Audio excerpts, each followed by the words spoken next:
Nandito po tayo ngayon sa Agri Trade Fair sa Northern Samar at ang ating napuntahan ngayon ay ang bayan ng Las Navas. At meron tayong nakitang kakaiba. Ito ang kanilang binibenta ay tinatawag na sinarunsong sabias. Ibig sabihin ito ay made of regular rice na may coconut and sugar. Pero ang kagandahan ng kanyang cooking vessel ay yung soft and young bamboo. At very organic kasi nakakatuwa. Nakita nyo yung pambalot nila. Ito ay mula pa sa dahon ng saging. At ngayon masyadong malambot, so pwede mo na siyang pilasin na parang saging, ganyan lamang. Okay. At sabi nga ni Kuya, yung gwapong nagbebenta dito, ito daw, pwede nyo siyang gawiting pagkain. So susungkitin nyo lang, ayan na.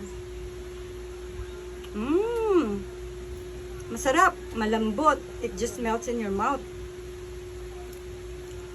Ang ganda nung texture niya, nalalasahan mo kagad yung coconut.